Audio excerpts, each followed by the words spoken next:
Hola. Bueno, muy buenas tardes. Bienvenidos, bienvenidas. Soy Hernán Bobrovsky, vicepresidente del Instituto de Derecho Informático e Industrial de la Tecnología del Colegio de Abogados de Rosario. Y estoy muy contento un año más de desarrollar y presentarles en realidad a quien va a hablar hoy, que es el doctor Federico Tejor, presidente del instituto, que ya nos tiene acostumbrado con estos temas que vamos a ver y que principalmente versan sobre lo que es la prueba o la evidencia digital. Un tema sumamente transversal, importantísimo para lo que hoy nos convoca, que es independientemente de a qué materia o a qué rama del derecho se dediquen, lo que van a ver hoy claramente sirve a todos y a todas porque es de todos los días. Ya no podemos pensar en evidencia que no esté en formato digital y cómo presentarla, cómo producirla, cómo defenderla, cómo valorarla desde el lado de la magistratura es clave para nuestra actividad profesional cotidiana. Por mi parte, invitarlos habitualmente a las reuniones de instituto, que suelen ser el primer y tercer miércoles de cada mes. Ya estamos finalizando el año. También a la charla que tenemos prevista en tiempos del Mundial. Vamos a hablar de ambush marketing el 7 de diciembre, junto al Instituto de Derecho Deportivo, al doctor Matías Merlo y de Suscripto. Vamos a estar justamente desarrollando ese tema, que es todo lo que tiene que ver con la publicidad asociada a un evento trascendental como es la Copa del Mundo. De mi parte, no mucho más. Quería darle la palabra al doctor Felipe Amormino, que es miembro del directorio del Colegio de Abogados, que está aquí presente, y que va a darles la bienvenida también.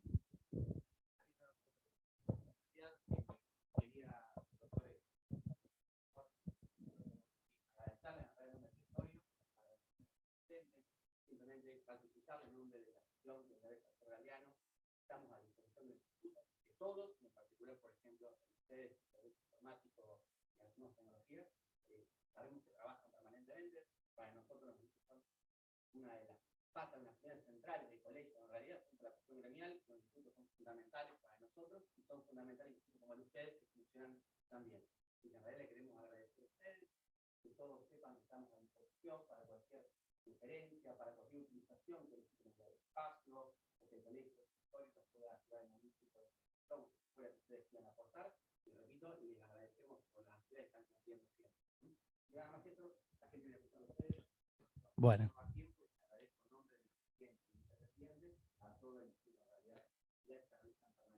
Bueno, muchas gracias. Gracias, Felipe, gracias al directorio. No, por favor. Ha quedado en evidencia el apoyo del directorio. Hace poquito tuvimos un reconocimiento de todas las autoridades de los institutos y comisiones. Ahora van a reconocer también a los miembros quienes brindamos guardias profesionales. En mi caso, yo también formo parte de ese servicio, que es gratuito para los colegiados de guardias, para consultar en materia, en temas de la especialidad, principalmente propiedad intelectual, marcas, patentes y demás. Con lo cual también estamos agradecidos obviamente del apoyo que nos brindan y tratando de generar actividades permanentes para que sea de utilidad para los colegas. De eso se trata el esfuerzo que venimos haciendo hace varios años ya. Y esperamos seguir redoblando la apuesta el año próximo y que se sume más gente porque de eso se trata.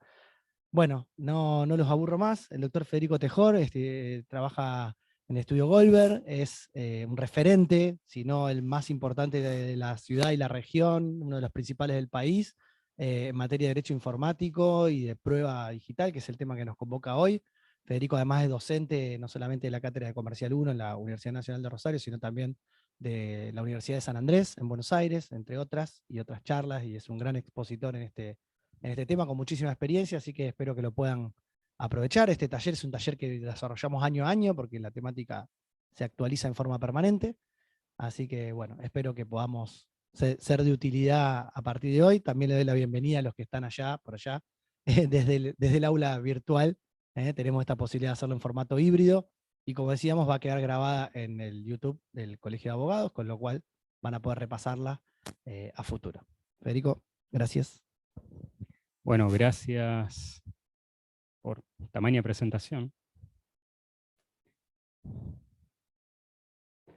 Vamos a arrancar compartiendo pantalla, porque ¿qué sería un evento en el colegio si no traemos una presentación?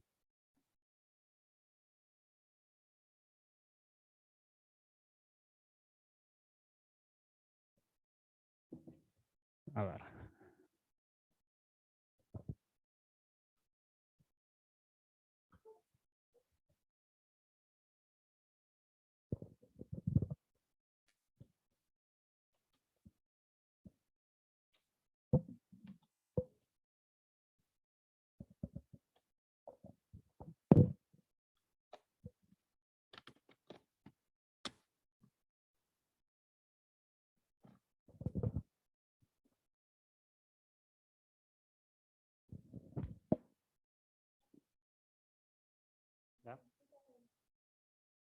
¿De cuál?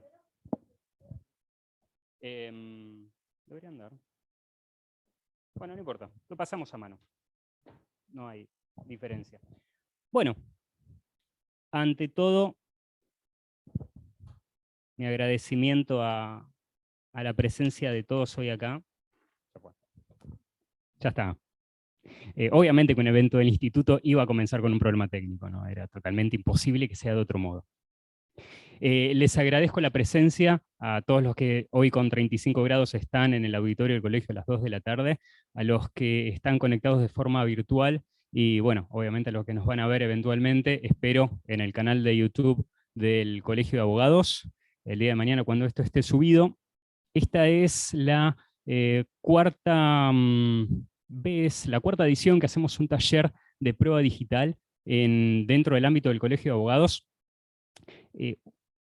El previo fue, creo que antes de la pandemia. Desde la pandemia, desde el ingreso del COVID, que no hacíamos este tipo de eventos. Obviamente la virtualidad nos llevó a que toquemos otros temas, que entremos en cuestiones relativas a temas más propios de lo que ocurrió en el medio, cuestiones sobre seguridad en aplicaciones, las aplicaciones cuidar, cuestiones de estafas informáticas, la virtualidad en la utilización de los sistemas de gestión judicial y vulnerabilidades en los poderes, un montón de temas que fuimos tocando, contratos, firma digital, firma electrónica, video más visto del canal de YouTube del colegio, y de lo cual estamos orgullosos. Son temáticas que vemos que generan interés, que generan participación de los colegas y también de miembros de otros colegios profesionales, ingenieros, escribanos, contadores que suelen venir, y en ese sentido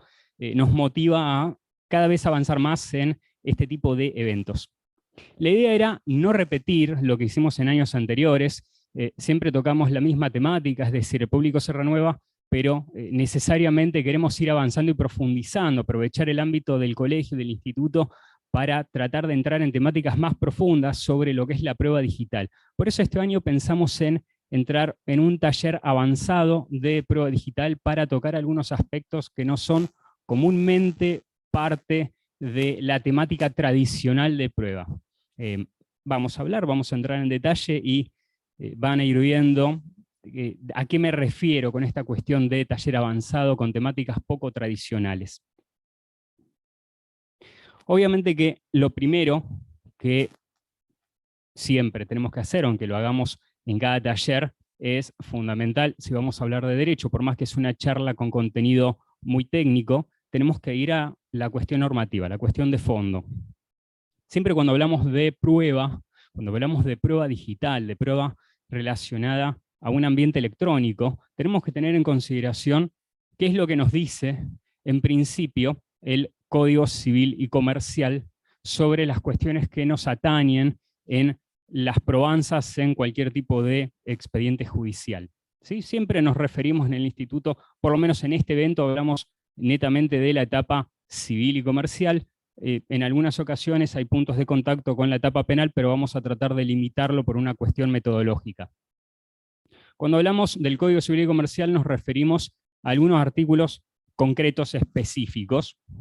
Primero principal, artículo 284, libertad de formas. Artículo del Código Civil que establece respecto de los actos jurídicos la total libertad de formas, salvo en aquellos que el Código establece ciertas exigencias, pero el primer punto es que la ley, el propio Código nos establece que hay libertad de creación en ese sentido, en cuanto a cómo va a ser la forma del acto jurídico, cómo vamos a poder eventualmente probarlo, dónde está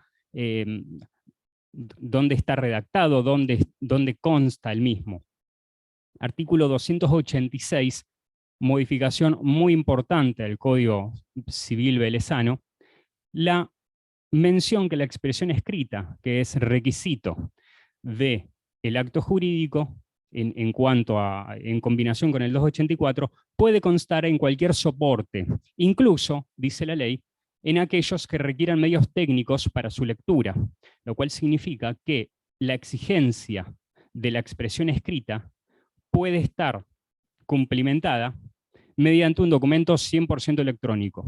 sin necesidad, y que esto es una confusión que muchas veces ocurre, y que ocurre incluso en el derecho comparado. Hay países, por ejemplo, como Ecuador, que todavía hablan en su normativa de la materialización de los títulos electrónicos. ¿Qué significa? Que teniendo un documento electrónico digital, para poder judicializarlo, buscan que se materialice, que se imprima, que se presente en papel. Esto obviamente nuestra ley lo tiene contemplado y puede utilizarse un medio técnico en este sentido, que es lo lógico. ¿Por qué? Porque el documento original es el electrónico. En el momento que yo lo materializo, dejó de ser el documento que las partes celebraron. No existe más. Ya lo vamos a ver más adelante, no quiero entrar en detalles, pero no es más el instrumento original. No nos sirve como prueba, no nos sirve como soporte que pueda hacerse una pericia, no nos sirve como original del mismo.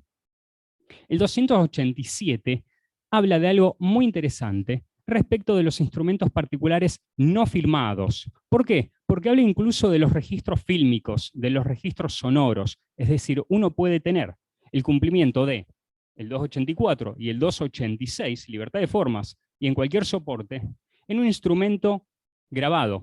Puede ser un audio, puede ser una filmación. Nada impide que hagamos un contrato, que lo celebremos mediante Zoom con una filmación, donde haya expresión, voluntad de partes, haya consentimiento, haya libertad y no haya dudas de la validez de ese acto jurídico. ¿Por qué? Porque está considerado como instrumento particular no firmado y puede estar en cualquier soporte, incluso cuando utilizamos un medio técnico para reproducirlo, un reproductor de video. ¿Cuál es la diferencia técnica entre un PDF escrito y una filmación mía leyendo las cláusulas y comprometiéndome? O las partes, una cuestión de participación de ambos integrantes del acto jurídico. 288, firma prueba autoría.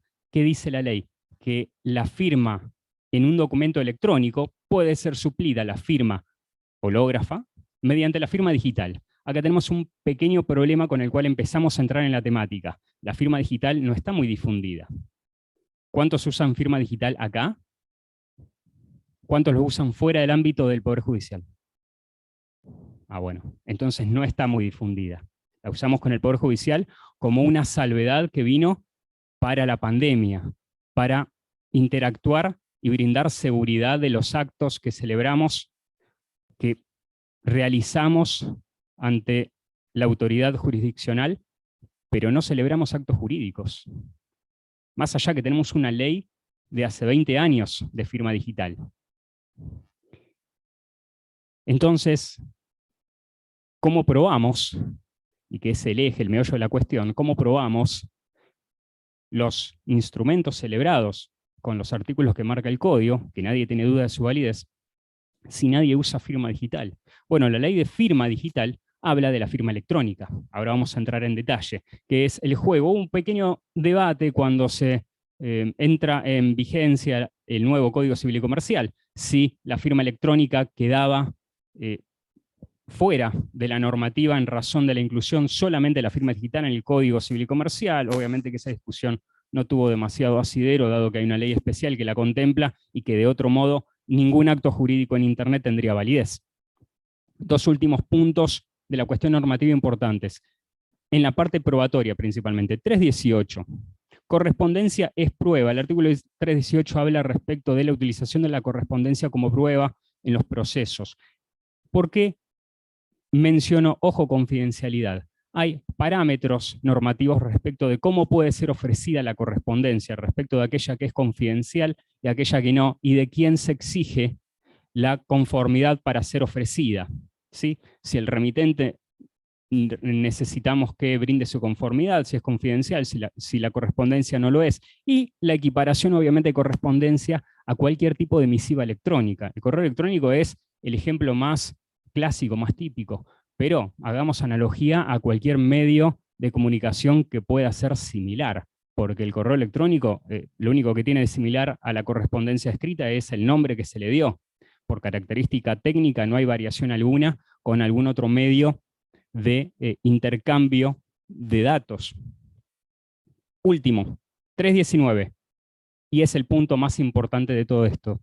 Valor probatorio, apreciación judicial. La calidad técnica de los medios utilizados para celebrar los actos jurídicos bajo la libertad de forma, en cualquier soporte, con instrumentos particulares no firmados, van a estar sujetos a la apreciación judicial en razón de aquel nivel que le dimos inicialmente. ¿Cómo establecimos la existencia de una firma electrónica? ¿Qué parámetros existían al momento en que validamos la identidad de los particulares, de los integrantes de ese acto, para el día de mañana demostrar y poder imputar que uno de ellos es quien uno dice ser o que tal acto ocurrió? El juez va a apreciar la prueba con la sana crítica y demás, pero en razón de la calidad y características de la prueba que nosotros vayamos a incorporar al proceso, y de allí lo importante de esta charla. Bueno, esto es algo que todos sabemos: firma digital, firma electrónica. Vamos. Dale.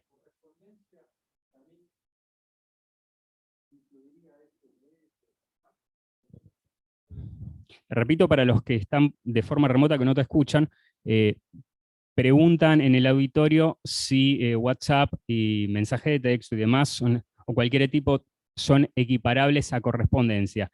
Es una discusión que hay que dar. Es necesario. ¿Por qué? Porque la correspondencia, en el hecho de existir un remitente y un destinatario con la confianza que la lectura es propia de aquellos y con la normativa respecto de la violación de correspondencia ajena que contempla el Código Penal y demás, podría equipararse, por ejemplo, al envío de un SMS. ¿Por qué? Si hay un destinatario y no hay otro autorizado a leer el mismo y yo buscaba enviárselo a él, no aplicarle las mismas reglas a la hora de utilizarlo como medio probatorio que la correspondencia tradicional. Es una pregunta totalmente válida y digna de dar un debate al respecto. Vamos a la ya conocida ley de firma digital. Diferencias básicas que hacen al sentido de esta charla. Artículo 2, firma digital, nadie tiene dudas. Tenemos las presunciones de ley, sabemos respecto de la firma digital que hay presunción de autoría, presunción de integridad, presunción, digamos, básicamente lo que hace es la inversión de la carga probatoria. Yo, un documento que está firmado válidamente de forma digital, argumento la existencia, invoco la existencia de la firma digital, quien lo desconoce tiene la obligación de probar que la misma no es de él. Ahora el problema viene en el artículo 5, y ahí viene el universo de relaciones jurídicas entre pares. Nadie usa firma digital, usamos firma electrónica. ¿Y qué es la firma electrónica? Básicamente lo mismo. Es un conjunto de datos electrónicos asociados a otros datos electrónicos utilizados como medio de identificación, pero que carece algunos de los requisitos para ser considerado firma digital, es decir, no es un certificado de firma digital válido. Vamos a un ejemplo extremo. Si ustedes tienen un certificado de firma digital otorgado por el Poder Judicial de Santa Fe, con el cual firman luego de vencido el periodo de validez del mismo, pasa a ser firma electrónica. No deja de tener los efectos de integridad y demás, pero sí me modifica la carga probatoria respecto del desconocimiento de la misma. ¿Por qué? Porque la convierte en un medio de identificación que yo utilizo para anexar datos electrónicos a otro y me identifico. Básicamente lo que ustedes hacen cada vez que firman un escrito judicial. Usan una firma digital, la incorporan al archivo, al PDF, ese anexo con el certificado firmado con firma criptográfica simétrica, genera un nuevo archivo, o puede estar por separado, donde nos identificamos y validamos el contenido y la integridad del mismo. Pero esto, cuando uno habla de firma electrónica, empezamos a hacer un paralelismo con la cuestión de libertad de formas. ¿Por qué? Porque firma electrónica hay en todas partes. En todo lo que hacemos hay una firma electrónica nuestra. ¿Por qué? Porque nosotros nos identificamos en absolutamente todo en Internet. En cada cosa que hacemos. ¿Nuestro correo electrónico es una firma electrónica? Aparentemente sí, porque tenemos un encabezado con una dirección de correo que utilizamos como identificatorio nuestro en Internet y nos representamos a través de esa dirección para comunicarnos con terceros. WhatsApp, ¿es una firma electrónica? ¿Qué opinan? tenemos un número de teléfono con el cual estamos identificados y lo utilizamos en la plataforma para registrarnos e ingresar y comunicarnos con terceros. ¿Podría válidamente celebrarse un contrato con firma electrónica por WhatsApp? ¿Podría utilizar técnicamente lo que la ley de firma digital habla de firma electrónica para validar la identidad de las partes? ¿Por qué no? Tengo a las partes identificadas, cumple con los requisitos del Código Civil y Comercial. Si tengo una persona que dice mi número de teléfono 341-123-45678 es mi número, lo puedo corroborar con un informe a el ENACOM que me diga quién es el prestador de telefonía móvil y que el prestador me diga a nombre de quién está la línea. Si los prestadores cumplieran con la normativa que obliga a tener líneas nominales y con usuarios identificados. Muchas veces tenemos el problema de las líneas prepagas, pero dejemos ese tema de lado. Pero hasta acá es el método habitual. Estamos cansados de escuchar, estamos acostumbrados a ver procesos judiciales donde se acompaña un email como prueba, se acompaña un WhatsApp como prueba. ¿Lo han hecho? ¿Han acompañado emails? ¿WhatsApp?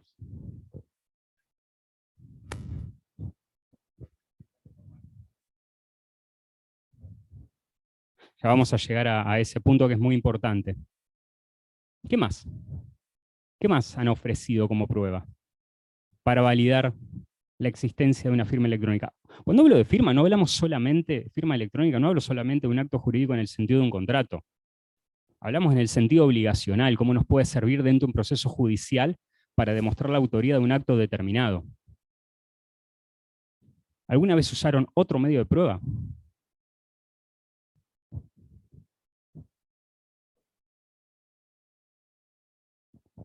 Vamos a arrancar por lo básico. ¿Cómo es tu nombre? Rafael mencionaba respecto de la utilización de un especialista en informática para hacer el proceso dentro de un acta notarial y extraer válidamente un WhatsApp para incorporarlo en un expediente. ¿Qué pasa con los correos electrónicos? Primer punto, esto lo tocamos usualmente en las charlas de prueba tradicional, de prueba digital tradicional, pero es importante arrancar con esto porque el email sigue siendo uno de los métodos más habituales de intercambio de elementos eventualmente probatorios en un expediente judicial, pero también sigue siendo uno de los medios más falsificables que hay. Por lo tanto, no solamente tenemos que probar la autoría de un correo, sino que tenemos que saber cómo defendernos de un correo falso que argumente la contraria. El email no fue creado como una herramienta segura, fue creado como un protocolo de comunicación. ¿Qué implica eso? Que se buscaba rapidez, se buscaba simplicidad a la hora de intercambiar información de un punto a otro. Con el tiempo y la utilización comercial, la utilización masiva de estos protocolos, llevó a que se tengan que establecer determinados protocolos adicionales de seguridad que hoy en día nos permiten validar elementos que es importante que lo sepa no solo el perito, que eventualmente van a pedirle que constate si el correo electrónico fue emitido y demás. Tienen que saberlo antes. ¿Por qué? Porque la prueba, y este principio básico, la prueba sirve a todas las partes.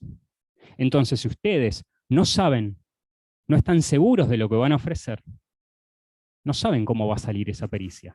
Asumen que el correo es válido. ¿Y si no lo es? ¿Y si la contraparte puede demostrar que no tiene ningún requisito, ninguna exigencia de seguridad del correo y por ende no hay ningún tipo de validez en su integridad, no hay ningún tipo de validez en el origen del mismo o en el destinatario? Ahora, el Código Civil y Comercial nos autoriza con una modificación posterior, artículo 79, constitución de un domicilio especial electrónico. Nos pusimos de acuerdo en que un contrato va a disparar una cláusula o quizás una intimación al cumplimiento mediante notificación al domicilio especial electrónico. Mandé el correo electrónico. Argumento resolución del contrato. Previa intimación conforme nos habíamos pactado. Envié correo electrónico. Demando. No lo puedo probar. Lo pruebo y me sale mal. La resolución es incausada. Debería haber hecho el procedimiento previo. Termino cargado en costas. ¿Qué pasa? Por eso es importante que el abogado lo sepa antes, que sepa esto previo a buscar el ofrecimiento probatorio, previo a llegar al perito, que pueda tomar los elementos que trae el cliente o analizarlos de la demanda de la contraparte y saber qué es lo que está mirando. Rápidamente, algunos tips sobre correo electrónico antes de pasar a otro tema. 3 siglas importantes que sepan. SPF, Sender Policy Framework, DKIM y DMARC. ¿Qué son estas 3 cosas? ¿Qué nos otorgan estos elementos? ¿Y por qué es importante saber su existencia y validarlo en un correo? Un registro en el servidor DNS, en el Domain Name Server, del dominio del cual proviene el correo electrónico, @gmail, @colabro.org.ar, lo que fuera, que me va a indicar que el correo proviene de un dominio que está autorizado para el envío desde esa dirección. No me va a indicar que está autorizado el usuario, ni que la dirección es válida, pero me va a indicar que el dominio está autorizado, que el correo sale de un dominio autorizado. Y se valida con el DKIM. ¿Por qué? Porque el DKIM es una suerte de firma criptográfica que hace el servidor de correo por sobre el correo enviado. Eso me va a validar el dominio y me va a validar también la integridad del correo. Del mismo modo, muy similar a que la ley establece la presunción de la integridad del documento firmado con una firma digital. Por eso hablamos que el contenido de un archivo firmado digitalmente con una firma digital válida tiene presunción que su contenido no ha sido alterado.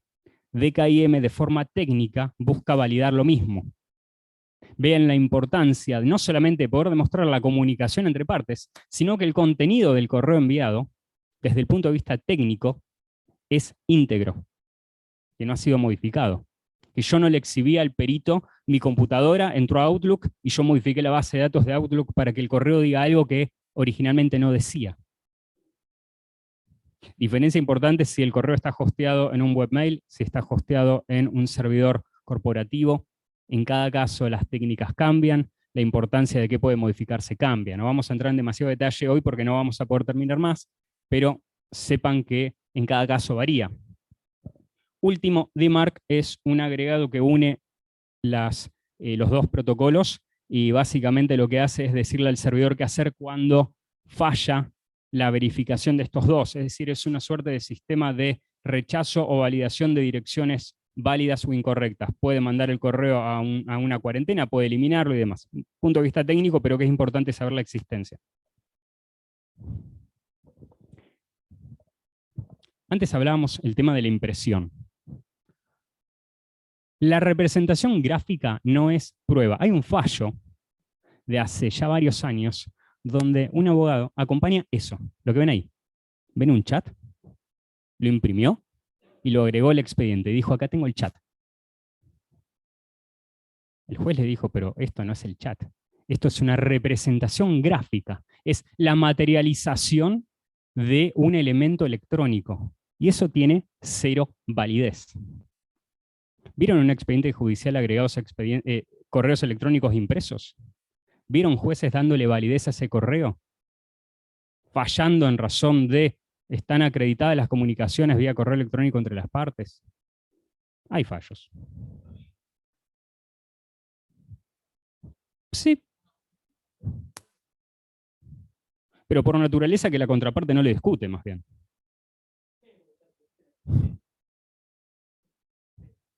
Sí.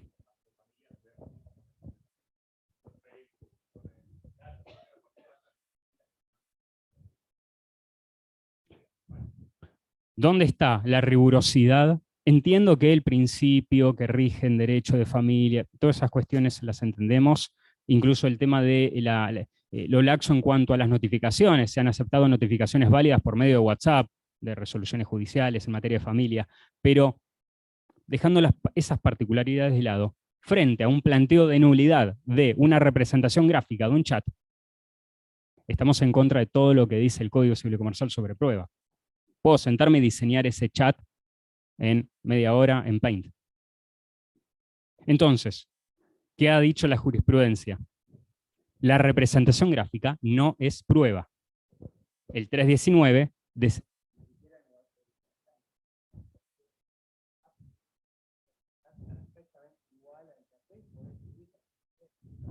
te lo hace, es cierto lo que comenta. Es así lo que comenta Hernán, hay páginas en internet que con 2 clics hacen la imagen gráfica del chat falso. La hemos usado para algunas charlas para armar chats y graficar en el evento un intercambio de WhatsApp entre partes. Hoy no lo hicimos, pero sí, es cierto. ¿Qué dice el 319? ¿Qué decíamos? La confiabilidad de los soportes utilizados y los procedimientos técnicos que se apliquen respecto del valor probatorio, la apreciación judicial. Entonces, vamos a acompañar una prueba digital, electrónica, al expediente judicial. ¿Queremos imprimirla? Bueno, hermoso, para que el juez la vea, para que la tenga físicamente a la vista. Pero esa materialización que habla el derecho comparado en algunos códigos o leyes específicas de otros países que tienen una legislación un poquito menos avanzada en este sentido que Argentina, es, en cuanto a la prueba electrónica, un no rotundo. Es totalmente imposible de considerarlo de esa manera. Entonces, ¿qué buscamos? ¿Qué buscar para probar de forma no convencional? Hasta ahora hablamos solamente de WhatsApp, hablamos de email. Podríamos hablar de mensajes de texto, ya casi en desuetudo. Pero tenemos tantas formas de probar. Y veamos algunas. Nosotros estamos rodeados permanentemente de datos, todo el tiempo. ¿Quiénes usan celular Android acá? ¿iPhone? ¿Otros? Bueno, está dividido entre Android y Apple. Ya casi que no hay celulares con Windows, están extinguidos, pero han sabido ver. Son 2 universos diferentes, pero interesantes de estudiar. ¿Por qué? Porque ambas partes utilizan Android, digo Apple en general y no iOS porque también hablamos del sistema operativo, porque luego hablo de Windows, también podemos hablar de Mac OS o iOS para el celular. Cada uno lo tiene encima todo el día. Abre aplicaciones con el celular, hace búsquedas con el celular, lo lleva a todas partes. Se despierta con el celular, se va a dormir con el celular, se comunica. Uno dice, ofíciese a la empresa telefónica para que me remita las conversaciones, si hubo llamadas entre partes. ¿Cuántas llamadas telefónicas hacemos al día hoy? No nos comunicamos más de ese modo. Voy a oficiar a quién, a Telecom Personal para que me diga si hubo llamadas con la contraparte para probar algo. La información está dentro de los teléfonos. Y vamos a ver 2 universos separados. Por un lado, información que podemos extraer de Android o de Google en general, porque cuando hablamos de Android como plataforma, un sistema operativo abierto para celulares, en realidad estamos hablando del framework de Google que funciona de forma integrada detrás, y todos los servicios que provee a ese celular, y todo lo que ese celular le provee a Google en realidad. ¿Qué nos da? Nos da actividad de búsqueda, nos dan registros de ubicaciones, nos da apertura de aplicaciones, nos dan dispositivos asociados.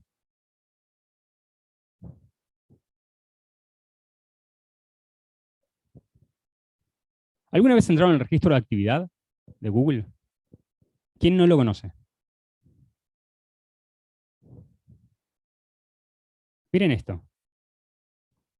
Google tiene una huella digital nuestra permanente de lo que hacemos las 24 horas. Sabemos que a las 6:30 de la mañana se abrió Google TV, se abrió Disney Plus, no había nada lindo, se pasó a Netflix, mostró una notificación. Me da un detalle pormenorizado de la actividad total vinculada a una cuenta de Gmail, sea Gmail o sea una corporativa alojada en Gmail que puede ser utilizada para identificarse en los servicios de Google, con detalle de horario, con detalle de aplicaciones. Esto que ven acá, por ejemplo, no está realizado en el celular de la persona, está realizado en un televisor con Android, en realidad en un Chromecast, que está vinculado a la cuenta de la persona.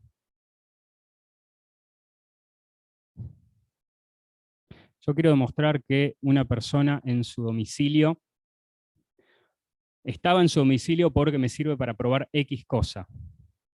O yo quiero demostrar que no estaba en tal lugar. Porque entramos en la dinámica de puedo ofrecer la prueba de terceros, puedo ofrecer el historial de esta persona, puedo ofrecer el propio. Depende de la dinámica, qué es lo que nos va a servir. Pero voy a tener los elementos concretos de lo que ocurre en todos los dispositivos vinculados.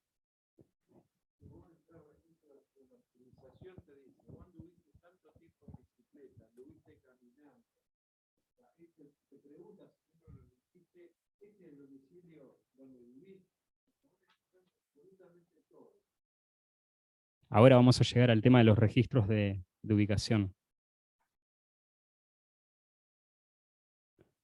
Pero antes de llegar a la geolocalización, hay metadatos. ¿Saben lo que son metadatos? ¿Sí? Los metadatos, para quien no sabe, son datos vinculados, asociados a un archivo determinado. ¿Sí? Son elementos adicionales, información adicional que encontramos oculta o no a la vista de forma directa dentro de un elemento electrónico, un objeto electrónico determinado. Vean los metadatos, la cantidad de información que encontramos acá. Google nos informa búsquedas que hicimos. Si uno no lo borra o no tiene activada la eliminación automática, informa todo el historial de búsquedas de una persona.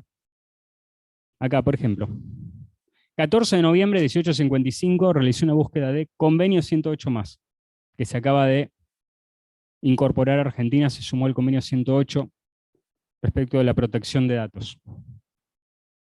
No solamente me dice de qué dispositivo, cuándo y a qué hora, sino que me dice de dónde.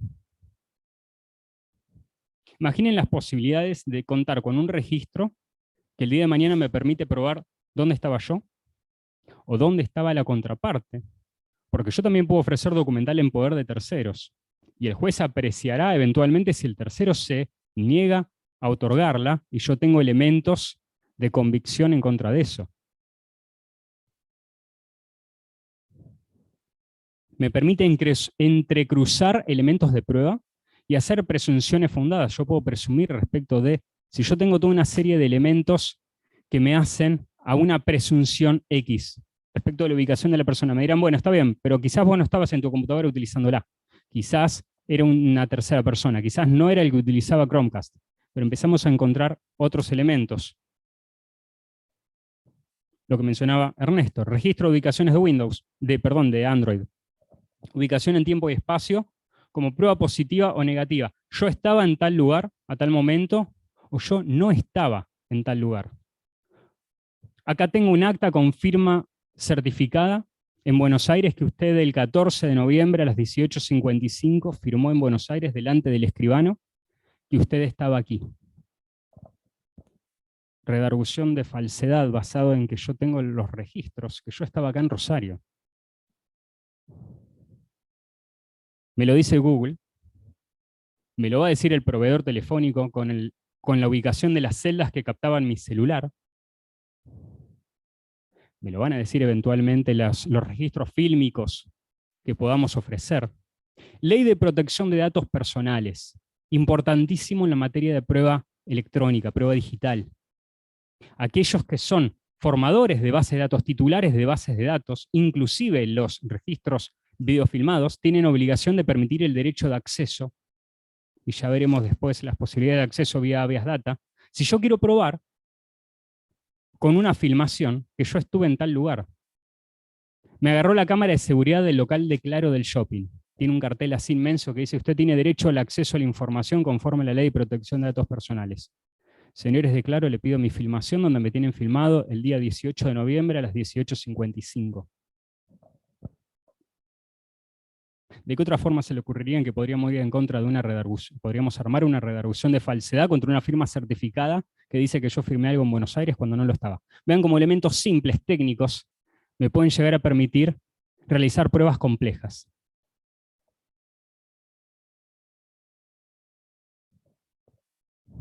Vamos a otro. Vamos a Apple. Apple, a través de iOS y del iPhone y del Apple Watch y todo el ecosistema que contiene, tiene un problema del punto de vista jurídico o un gran beneficio. Tiene la seguridad como diseño.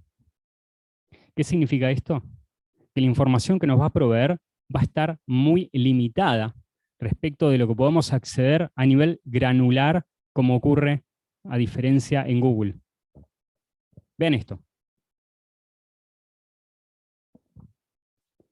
Si yo quiero entrar a el equivalente a mi actividad que tiene Google en iPhone, ¿qué me voy a encontrar? Me voy a encontrar simplemente con una aplicación que dice tiempo en pantalla.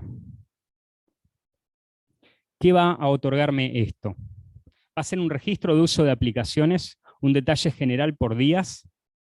Acá no me muestra, pero me puede mostrar las aplicaciones y sitio web. Yo puedo demostrar que una persona ingresó a un sitio, si eventualmente queremos probar que una persona utiliza una firma electrónica para celebrar un contrato en una plataforma web que nosotros tenemos, y la persona dice, yo no ingresé nunca, y a nosotros nos consta en el registro de la página que utilizó un dispositivo Apple para ingresar, que fue a una hora y día determinado. Bueno, el registro del celular puede guardar constancia de la visita a esa página, por ejemplo. Podemos utilizarlo como prueba. Pero no nos va a indicar, a diferencia de Google, en tal día, en tal horario, estuvieron presentes, hicieron tal cosa de tal dispositivo. No se los mostré, pero en Google, si uno hacía clic en casa, tiene geolocalizada la ubicación y me muestra en un mapa aproximado dónde está esa ubicación. Apple no lo hace. ¿Por qué? Un principio de privacidad como diseño. Registro de ubicaciones. ¿Lo tiene Apple? Sí, lo tiene muy oculto. Es interesante que lo sepamos porque son elementos también que podemos ofrecer. Pero ¿cómo lo tiene? Dentro de una opción, dentro de un menú, de un submenú, hay una opción que se llama ubicaciones importantes y nos va a indicar 3 o 4 ubicaciones generales que en tal fecha, tal horario fue la última vez que la visitamos o que estuvimos cerca. No nos va a dar un registro de todo el recorrido que hicimos. Algo muy lindo de mirar cuando entramos a nuestra actividad, el registro de ubicaciones en Google en un celular con Android, horripilante si lo ve un tercero respecto de nosotros. Terrible saber nuestros movimientos las 24 horas. Bueno, los registros en iPhone están mucho más limitados, con lo cual la parte probatoria también se ve afectada.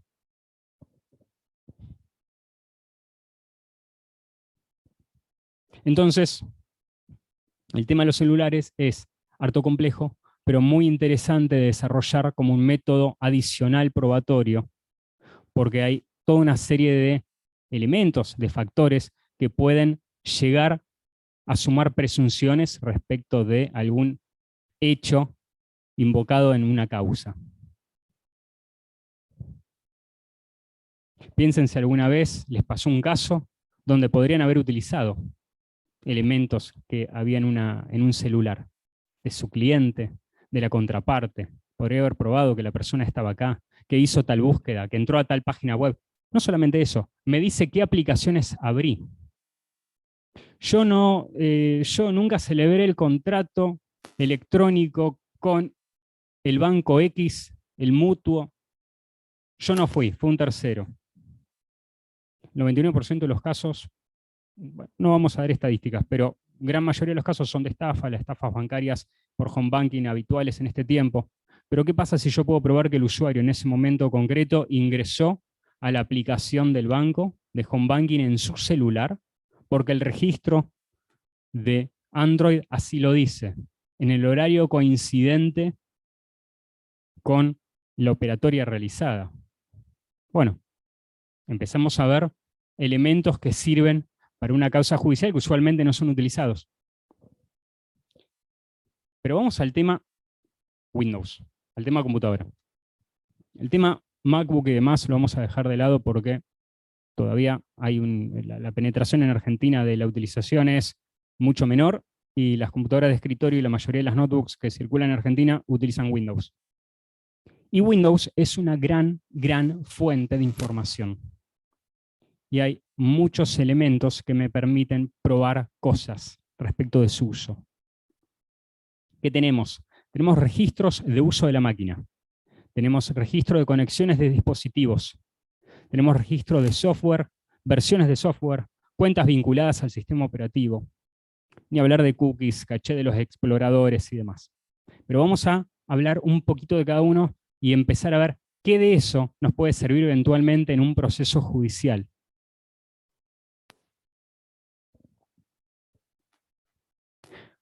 Cada vez que conectan un dispositivo USB a su computadora, con Windows, de escritorio, notebook o lo que fuera, queda un registro. Por el solo hecho de haber insertado el dispositivo USB.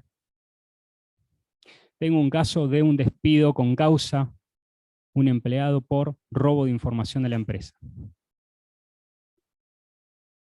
El empleado tiene un disco externo que está certificado que tiene el número de serie tal. No, yo no lo hice, ese disco está en las fotos de mi familia, nunca pudimos constatar el contenido, no sé. Tenemos una pericial sobre una computadora de acceso restringido en la empresa, que el perito puede demostrar que el dispositivo USB de esta persona, con el número de serie que lo vuelve único y lo identifica, fue conectado en el horario que él mismo fue detectado por las cámaras que ingresó a ese sector, que fue apercibido y que negaba haber estado, que nunca insertó el disco. Piensen en las consecuencias de poder utilizar registros para poder probar lo que en otro momento hubiera sido una discusión de yo dije, vos dijiste. Vean esto. Me informa. Modelo de el dispositivo. ¿Quién es el proveedor? El número de serie. Horario de conexión y horario de desconexión.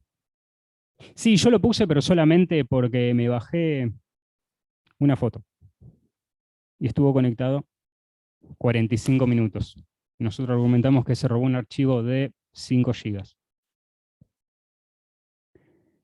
Empecemos a pensar capacidad, toda una serie de elementos que nos entrega información. Empecemos a pensar un poquito out of the box, pensando en elementos probatorios que nos van a permitir brindar presunciones al juez para asegurar nuestra posición o rebatirla de la contraria.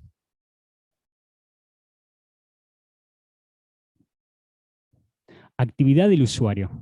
¿Saben que cada vez que hacen un clic en Windows hay un registro de lo que están haciendo?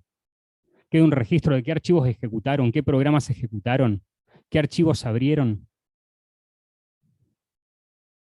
Limitaciones. Windows versión cliente por defecto no tiene una auditoría respecto de la copia de archivos. Entonces, si quieren probar que una persona se copió, se llevó un archivo a una máquina, según la configuración de Windows puede haber cierta limitación.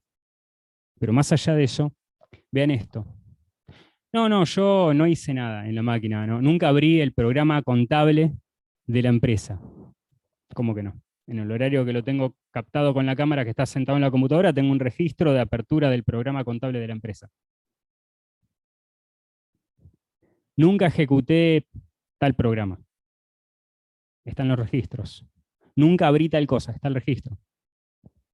Hay registro de todo. Uso del equipo, políticas, a veces, tomo el ejemplo laboral porque es muy interesante en materia de utilización de computadoras de escritorio, notebooks. Vean esto. Utilización del equipo. ¿Quién y cuándo? ¿Cuándo fue que la persona con el usuario tal, provisto por la empresa, el empleado, nombre de usuario, contraseña para que ingrese a la máquina? No, yo no usé la máquina. No estuve sentado allí. No ingresé nunca. Está el usuario, que el usuario por sí constituye firma electrónica, porque es un usuario y una contraseña, como dicen los bancos, de conocimiento único, indelegable, intransferible de la persona.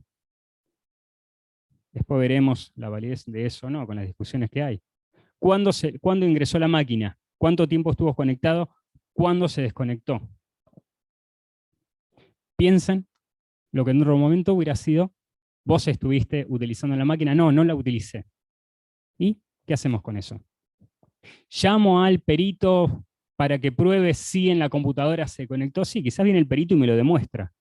Pero hasta que lleguemos a esa etapa, ¿cómo sé yo si lo despido con causa? ¿Cómo asesoro?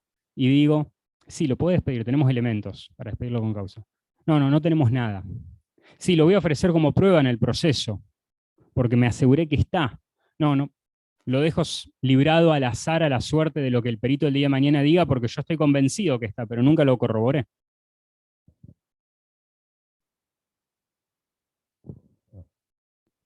Pero más allá de eso hay un registro de eventos completo. No se copió el archivo de Excel, la base de datos, algo extraído del sistema contable, lo imprimió. Nunca lo agarramos con la impresión. Windows lleva un registro de las impresiones, de las órdenes de impresión del sistema. Más allá de toda una serie de datos adicionales que, bueno, es interminable, no vamos a detallar ahora. Pero vean la cantidad de elementos que eventualmente podemos llegar en una máquina para demostrar un comportamiento en la misma. Todo esto se entrecruza con otro tipo de prueba. ¿Por qué? Porque la prueba informática, por definición, es compleja, porque tiene la particularidad que cuando hagamos una prueba determinada se va a entrecruzar con un elemento que tengamos que luego buscar en otro lado. Cuando tenemos una dirección IP, tenemos que salir a buscar al proveedor para que me diga la titularidad de la utilización de esa dirección IP. Si esa dirección IP resultó ser una dirección de un pool de direcciones y que el usuario se conecta a una dirección privada, me van a informar, no, nosotros no tenemos IP pública para los clientes. Bueno, ahora un nuevo oficio para que me indique dentro del pool de direcciones privadas suyas cuál es la dirección que le asignaba en ese momento, ese horario, de forma interna a esa salida a Internet que hubo. De una serie de cuestiones que el día de mañana van a tener que comprender para poder utilizar una prueba así.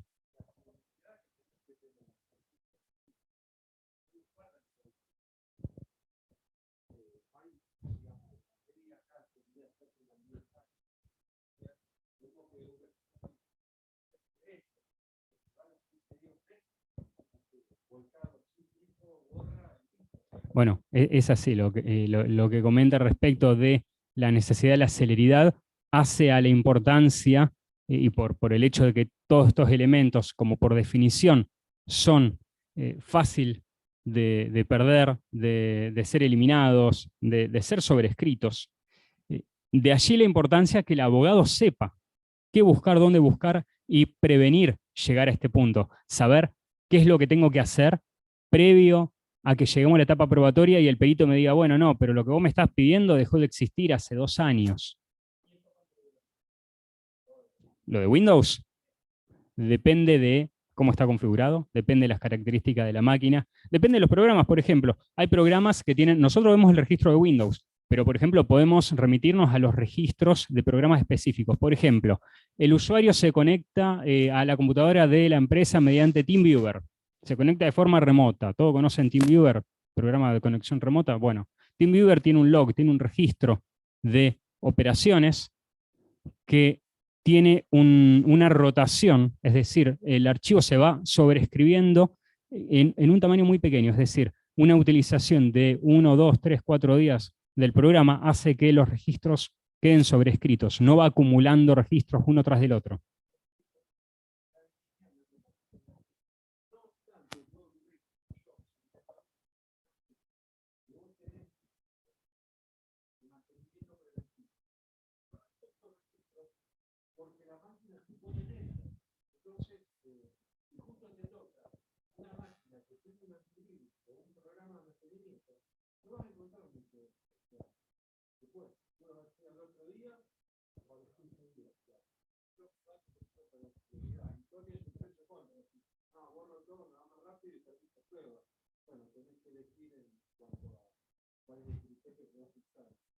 Y que uno nunca sabe, porque quizás a uno lo puede beneficiar o perjudicar que ese elemento esté, depende de dónde uno esté parado, de qué lado del mostrador está, como siempre estamos de los dos lados, y no sabemos de qué lado nos va a servir, pero bueno, siempre nos basamos en el principio de buena fe, de que el elemento de prueba es válido para ambas partes, y en el principio de conservación de la prueba.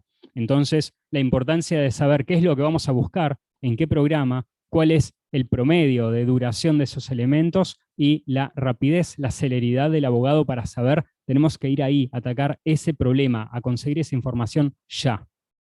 Y después está el cómo. Ya vamos a llegar a ver el cómo, porque el cómo es tan importante como el identificar qué ir a buscar. Pregúntense si el abogado que acompañó las conversaciones de WhatsApp impresas al expediente, si se borró el chat original, si el cómo no es importante.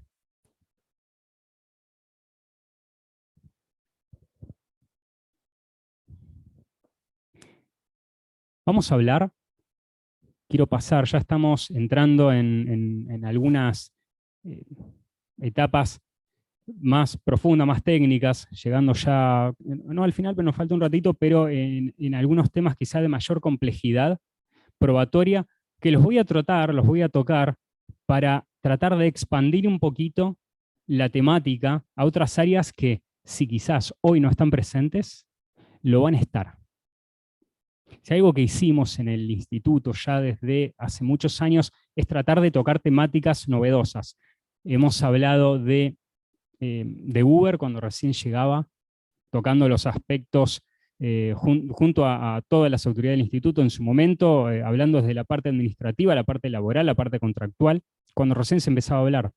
Empezamos a hablar de criptoactivos, de criptomonedas, cuando recién se escuchaba el nombre Bitcoin entre los inversores más especializados o la gente de sistemas que estaba en el tema. La idea nuestra es siempre tratar de ir a temáticas que estén fuera de la generalidad, pero que eventualmente empiezan a ser parte de nuestra vida. Y cuando hablo de eso, hablo de la complejidad en el mundo en el que estamos. ¿Por qué?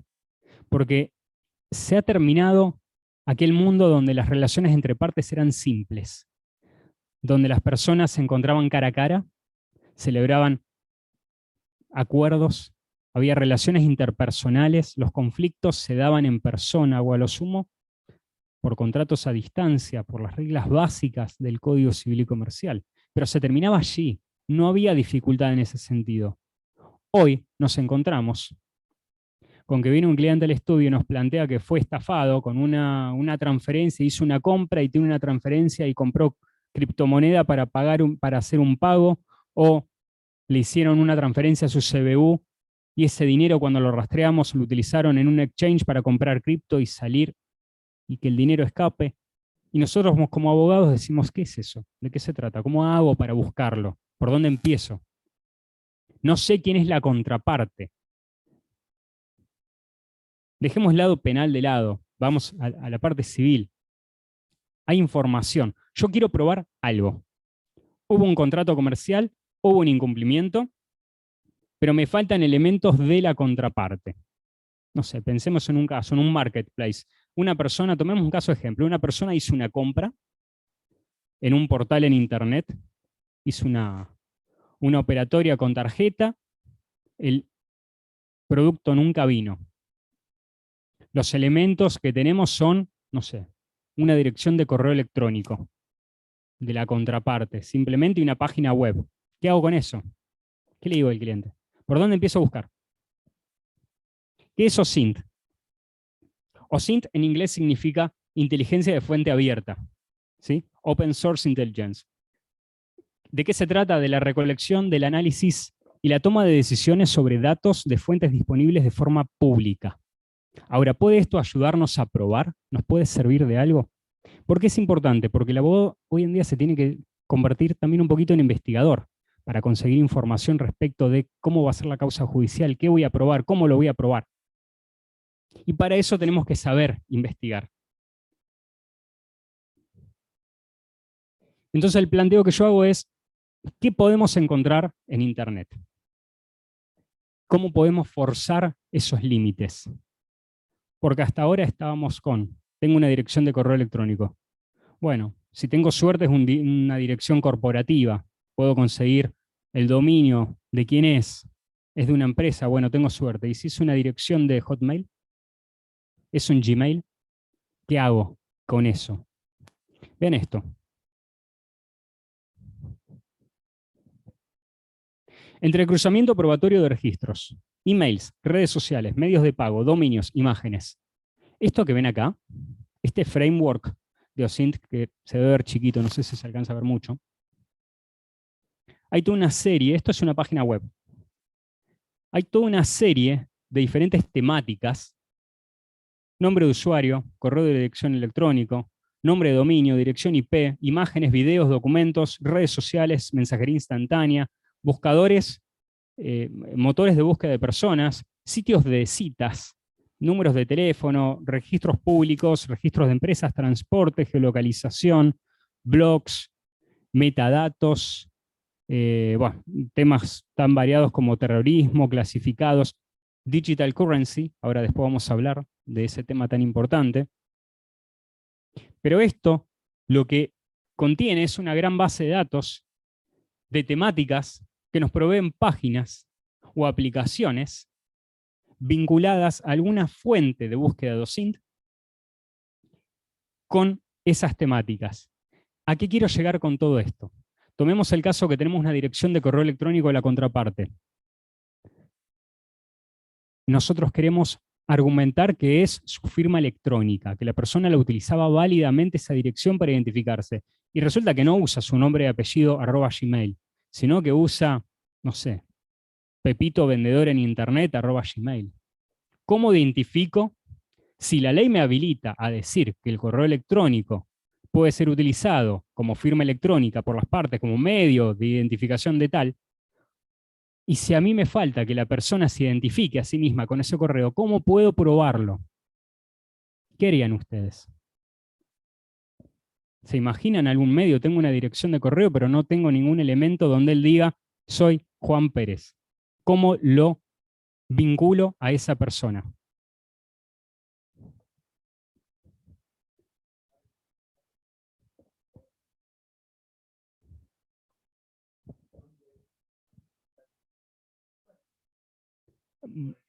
Busco el IP de la computadora. Bueno, ¿y si usaba el Wi-Fi de un shopping? O sea, conectada a la biblioteca del colegio. Usa un Gmail. Usa un Gmail. Usa un dominio Gmail.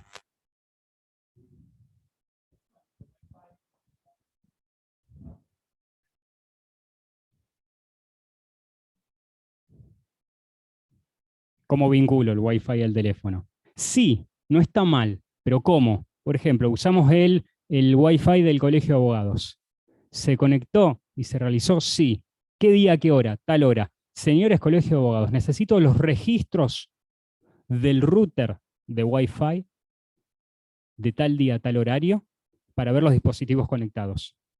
Vamos a ver la dirección MAC de esa conexión para ver si se equipara al celular que con suerte conseguimos que le secuestren a la persona. ¿Podemos llegar? Podemos llegar. Complejo. Podemos. La dirección IP, una forma. Vean esto. Hay buscadores de nombres de usuario, verificadores de emails y buscadores de direcciones de emails en diferentes tipos de servicios. Hay páginas, les voy a dar un ejemplo, hay páginas que me permiten verificar si una dirección de correo electrónico está dada de alta en diferentes servicios. ¿Qué significa eso? Que yo puedo utilizar una dirección de correo con estos buscadores para chequear si tiene cuenta en Instagram, si tiene cuenta en Facebook, si tiene una cuenta en Netflix. ¿Qué puedo hacer con eso?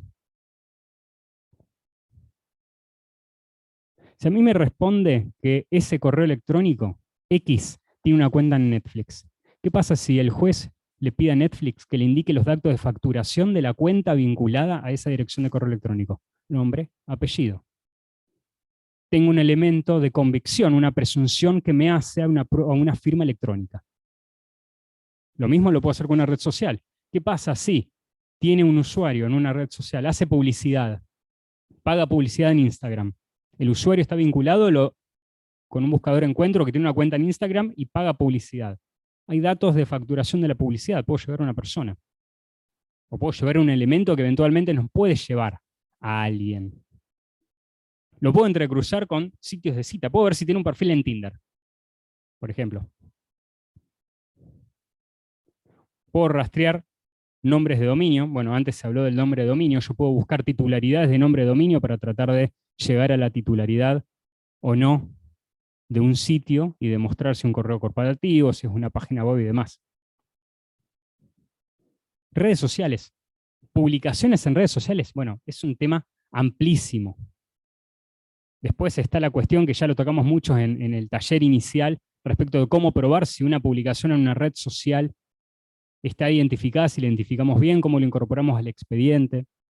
Pero vean, la idea es dar un pantallazo general nada más.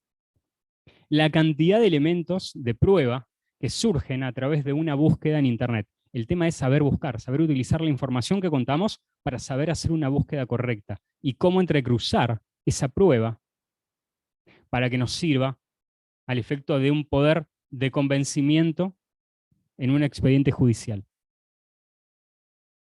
Bueno, imágenes. Yo menciono imágenes obviamente porque está la cuestión típica de metadatos. Antes hablamos de metadatos. A veces nos pasa con que nuestro cliente nos viene con una serie de elementos probatorios. No sé, vamos de vuelta al tema de familia. Se llevó a los chicos, teníamos un régimen de visita y se los llevó. Él dice que no, que esta foto en realidad en el parque a la vuelta de la casa, y los chicos dicen que estaban a 300 kilómetros. Acá está, se sacó una foto, acá está. La foto no sabemos si de acá o allá. Resulta que miramos los metadatos de la foto, fueron extraídas con los datos característicos del celular de la contraparte y la geolocalización de la foto, que los datos están anidados al archivo gráfico, me lo ubica a 300 kilómetros de distancia. Utilización de metadatos como elemento probatorio en un proceso.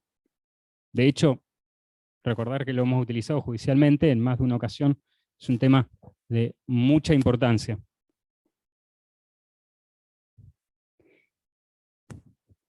Vamos a tratar de ir cerrando con alguna temática futura. Yo te hablaba de cosas que se vienen, cosas que eventualmente vamos a tener que tener cierto dominio, cierto lenguaje que vamos a tener que entender. ¿Por qué? Porque el mundo se mueve en ese sentido, porque los clientes se mueven en ese sentido, porque los negocios se mueven en ese sentido.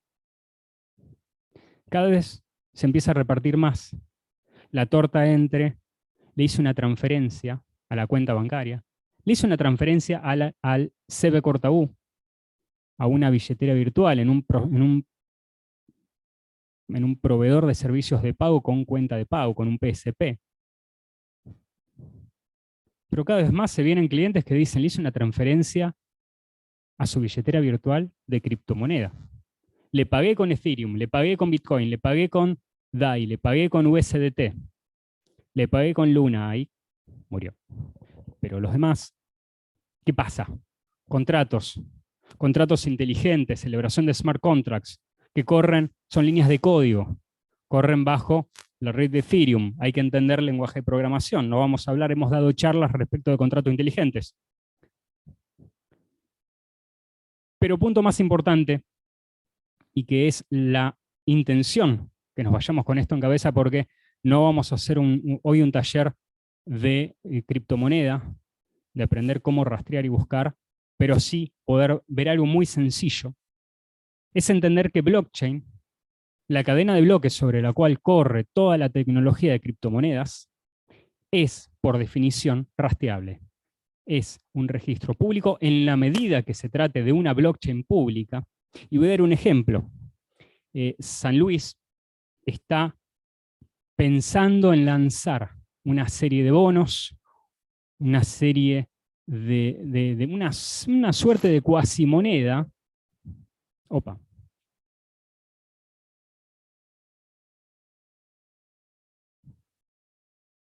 Bueno. ¿Qué? Ah, es la de allá. Esperen.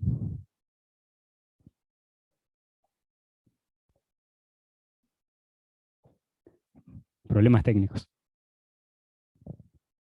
San Luis piensa lanzar una serie de pseudomonedas, unas criptomonedas, a modo de cuasi emisión provincial que va a estar basada en una blockchain privada de la provincia. Y hablan de la seguridad de la misma. Bueno, realmente hablar de una blockchain privada, donde los nodos validadores son propios, y hablar de la seguridad de datos y demás es un poco polémico, pero más allá de eso, a lo que voy es la utilización de tecnología de blockchain y criptomonedas, criptoactivos en general, como nos gusta hablar, está en el presente, en el día a día. Vean esto. Blockchain es un arma de doble filo, porque tiene rastreo permanente, tiene registro permanente de todo lo que ocurre, del primer registro hasta el último. Cada transacción que se genera en la red queda registrada por siempre. Es una de las particularidades, características de blockchain. Esta dirección que ven acá, que está ahí abajo, chiquitita, larga, es una dirección de Bitcoin de una billetera fría de Binance. Tiene 252.000 Bitcoins. Ahí hay más o menos a valores de hoy 4.000 millones de dólares, una cosa así en esa dirección. Nosotros podemos rastrear, cualquiera de nosotros puede rastrear, a diferencia de lo que fuera una cuenta bancaria, todas las transferencias históricas que ocurrieron y todas las que ocurrirán de todo el balance que se encuentra dentro de esa cuenta. ¿Qué significa? Que cuando venga un cliente y nos diga, yo hice una transferencia, pagué en Bitcoin y no recibí la contraprestación, más allá de ejercer la acción judicial, de cumplimiento, resolución, lo que fuera, cuando lleguemos al momento de la ejecución y digamos lo que yo quiero es recuperar la criptomoneda, el juez no nos va a decir, venga la criptomoneda de regreso, porque si no está en un exchange centralizado, por ejemplo, depositado en Binance, que ya hay fallos judiciales autorizando embargos de billeteras virtuales en exchange, pero el problema está cuando la billetera no está dentro de un exchange que podamos acceder. ¿Qué pasa si lo tiene guardado en el bolsillo impreso en un papel, que puede ser una billetera impresa? ¿Qué pasa si lo tiene en un cold wallet, es decir, en un dispositivo USB donde tiene el registro de esa billetera? ¿Cómo puedo ejercer esa coerción del Poder Judicial para acceder a esta información? ¿Cómo demuestro a dónde está? Primero tengo que llegar. Y para eso tengo que entender cómo operan las transacciones en blockchain. Acá lo que ven es un listado de las últimas operaciones. Vean, la última está actualizada al 7 de noviembre de esa billetera. Todas adiciones, pequeñas sumas y un balance total. Cada una de ellas, con una transacción determinada que fue sellada e incorporada a blockchain, queda registrada y la puedo rastrear. Con lo cual significa que eventualmente balances de la cuenta de mi parte o de la contraparte pueden ser rastreadas y pueden ser ubicadas. Me permite hacer un seguimiento a puntos de contactos, conocidos, a exchange, a billeteras propias y terceros. ¿Por qué lo digo? ¿Por qué hablo de pensar fuera de la caja? ¿Por qué hablo de tener esta suerte de pensamiento lateral? Porque también nos permite hacer cosas interesantes, como demostrar si una billetera que contenía determinada cripto que a mí me interesa por X motivo, porque es de la misma que salieron fondos para mi cliente o a la cual fueron a parar, hago un rastreo y encuentro que tiene un punto de conexión con una billetera de un exchange, con un destinatario de un exchange, y yo no tenía los datos de la contraparte, puedo conseguir que el juez entienda ese punto de contacto y conseguir la información del exchange para individualizar a la persona. O para embarcar fondos líquidos. Se fue la cripto, se fue a terceros de buena fe a través de Bitcoin, de la red, de blockchain, no puedo llegar. Pero encuentro el punto de conexión con el exchange y tiene una cuenta comitente con fondos líquidos que puedo embargar. Empezamos a ver el entrecruzamiento de datos que podemos hacer investigando el funcionamiento de la red. Punto final, a modo corolario. ¿Cuál era la idea de esta charla? De hablar de algunos aspectos un poquitito más avanzados que en charlas anteriores. Tener en cabeza, tener el conocimiento de cómo tiene que ser el pensamiento del abogado. Porque esto es relevante para el abogado. Porque el trabajo del abogado no tiene que llegar cuando estamos en la etapa probatoria y digo, voy a ofrecer una pericial informática. Más allá de que cuando la queremos ofrecer no sabemos qué puntos ofrecer. O pedimos cualquier cosa y el perito se agarra la cabeza y no sabe cómo responder a esos puntos. El abogado, en mi visión, tiene que conocer de la temática porque es relevante en cada etapa de su participación. En la etapa previa, ¿por qué? Allá se habló de constatación notarial. Aseguramiento de prueba, constatación notarial y recolección de información. Yo necesito asegurarme por las particularidades de la prueba informática, la prueba digital, y por la importancia y la posibilidad que la misma se elimine o se modifique, necesito asegurarme la misma. Necesito poder saber cómo hacer una constatación con un escribano, cómo voy a hacer un protocolo, con quién lo voy a hacer para asegurarme que el escribano lo haga de forma válida y que sea luego reproducible, y si no es reproducible, que sea validado el procedimiento por un perito el día de mañana y digo, sí, lo hicieron correctamente, sí, la información es íntegra, no ha sido alterada porque lo hicieron de este modo, y acá está incorporado válidamente el expediente y no tengo ninguna objeción al procedimiento realizado. Para que se lo pida el juez como un aseguramiento de prueba, porque lo quiero incorporar a un proceso, ¿sí, Hernán?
La especialidad de la materia, la necesidad de la especialización que cada vez más tiene el derecho informático de forma transversal a todas las áreas del derecho, hacen que haya que empezar a pensar la profesión de otro modo, ¿sí?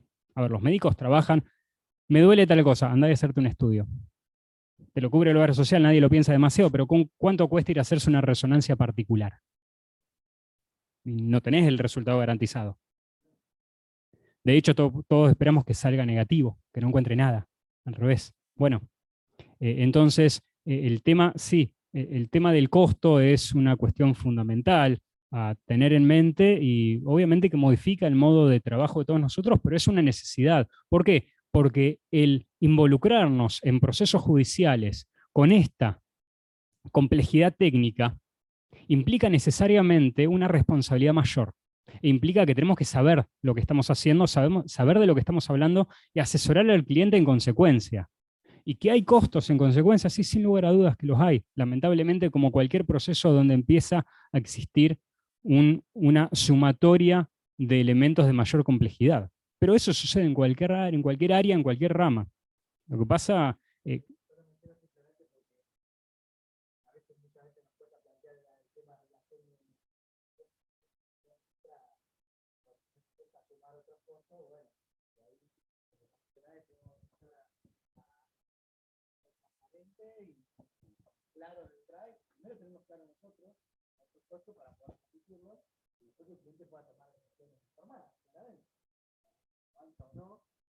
no digo que no sea relevante, al contrario, sin esto es como que no tiene sentido hacer nada de lo que viene después. Hay que saber explicarlo y el cliente tiene que poder decidirlo. segunda etapa, terminamos la previa, nos aseguramos los elementos que hace el abogado. Etapa extrajudicial. Hacemos el primer intento, a ver si llegamos a una solución, a hacer algo. ¿Por qué es importante? ¿Por qué hablo de la etapa extrajudicial y no solamente como la típica etapa donde enviamos la carta documento en intercambio epistolar y vemos después de entrar a juicio, o incluso la mediación prejudicial obligatoria? Porque hay otras cosas importantes en esa etapa. Tenemos que asegurarnos de reclamar registros. A ver, si yo voy a argumentar que la contraparte tiene registros que yo voy a ofrecer como prueba, no quise llegar al aseguramiento de prueba, no quise hacer una constatación porque está en poder de tercero, y no quise ir al aseguramiento porque no quiero al juez pedírselo porque por X motivo no quiero ingresar la demanda tan rápido, quiero ir por otra vía por X motivo, yo tengo que asegurarme que la contraparte no pueda argumentar de buena fe que esos registros ya no están. Tengo que saber qué es lo que voy a reclamar, pero para eso tengo que saber que lo voy a reclamar. Tengo que saber que voy a ir a buscar un registro determinado y poder intimar a la contraparte a su resguardo o a su entrega o no eliminación, porque va a ser parte de un proceso. Y vinculado a eso, tengo que saber que esta es la etapa, si necesito acceder a información, de hacer un habeas data. ¿Por qué? Porque si yo voy a reclamar registros, por ejemplo, a terceros, no a la contraparte, y no me los proveen, y son datos que a mí me van a servir para la acción judicial, yo tengo que saber que hay una acción judicial expedita para poder hacerme de información, hacer una solicitud de información propia en base de datos de terceros, que me van a servir como base para una demanda. Pero eso conlleva su tiempo. Y eso requiere una intimación, una solicitud de acceso previa y requiere una acción judicial posterior en caso de incumplimiento para llegar a esos datos. Y eso lo tengo que hacer ahí, para poder saber con qué elementos cuento para poder demandar el día de mañana, cómo estoy posicionado, qué le voy a decir al cliente, cómo estamos parados frente a la demanda. No sé, cuando metamos la demanda le vamos a pedir los datos al proveedor y ahí veremos qué nos da. ¿Por qué? Si podemos tener esa información previa para tomar una decisión más acertada y no poner al cliente en riesgo, o permitirle tomar una decisión más informada respecto de qué es lo que quiere hacer. Y bueno, vinculado a la buena fe procesal que hablaba antes. Si yo voy a argumentar y voy a demandar al borde de la prescripción de la acción a la demandada que me incorpore un registro